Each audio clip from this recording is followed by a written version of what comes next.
The sun peeked over the horizon, painting the sky with hues of pink and orange. Gentle waves whispered against the shore, their rhythmic dance a soothing melody. Peter mended his nets, preparing for a day of fishing. His calloused hands moved with practiced ease. Peter glanced towards his brother Andrew, who cast his net with a practiced flick. Life as fishermen was all they knew, intertwined with the rhythms of nature. As the sun climbed higher, a figure appeared on the shore. The brothers watched as he approached, his words carried on the breeze. "Come, follow me," the stranger beckoned. Without hesitation, Peter dropped his nets, filled with a newfound purpose.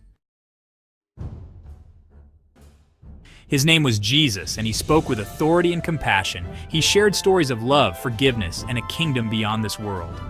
Peter listened intently, his heart stirred by Jesus' words. He had always believed in God, but this felt different. This felt personal, like a direct call to something greater than himself. Jesus chose Peter and Andrew, along with other fishermen, to be his disciples. They left behind their nets and boats, their old lives fading into the background as they embraced this new path. They traveled with Jesus, witnessing miracles that defied explanation. The lame walked, the blind saw, and the dead were raised. Peter's faith grew stronger with each passing day.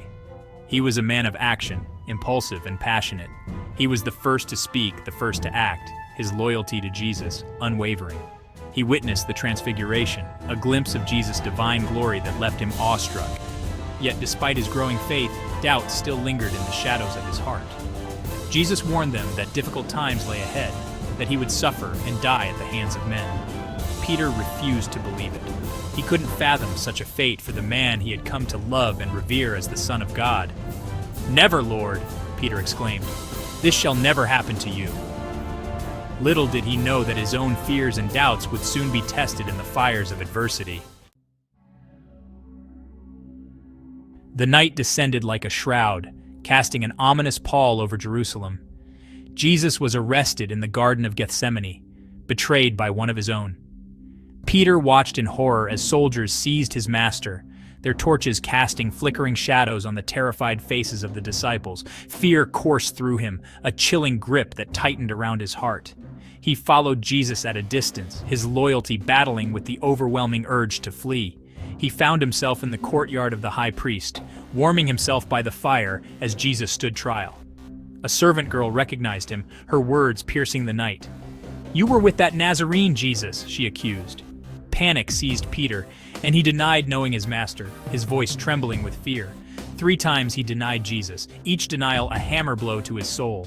As the rooster crowed, signaling the break of dawn, Peter's eyes met Jesus's across the courtyard. In that single glance, he saw a mixture of sorrow and forgiveness.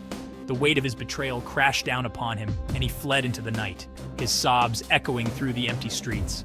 The guilt gnawed at him, a relentless tormentor that amplified his despair.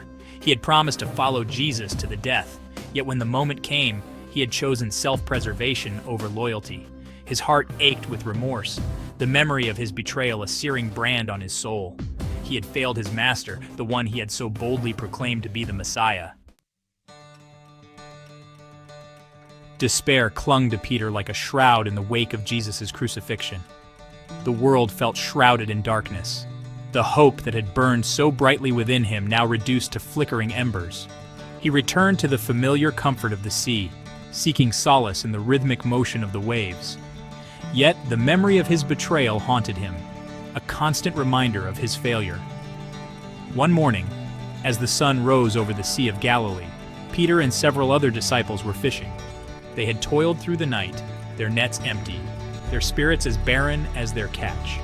Suddenly a figure appeared on the shore, his silhouette illuminated by the golden light of dawn. "Children, have you any fish?" he called out. "No, Lord," Peter replied, his voice heavy with weariness.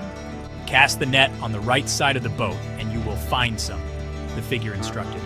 Peter obeyed, his heart quickening as he felt the familiar tug of a full net. Recognition dawned, and he realized it was Jesus, resurrected and standing before him. Overwhelmed with emotion, Peter jumped into the water and swam towards Jesus, tears of joy streaming down his face. All his doubts, all his guilt, washed away in that moment of reunion. Jesus had forgiven him, and in that forgiveness, Peter found redemption. His faith, once shaken, now stood firm, anchored in the undeniable truth of the resurrection.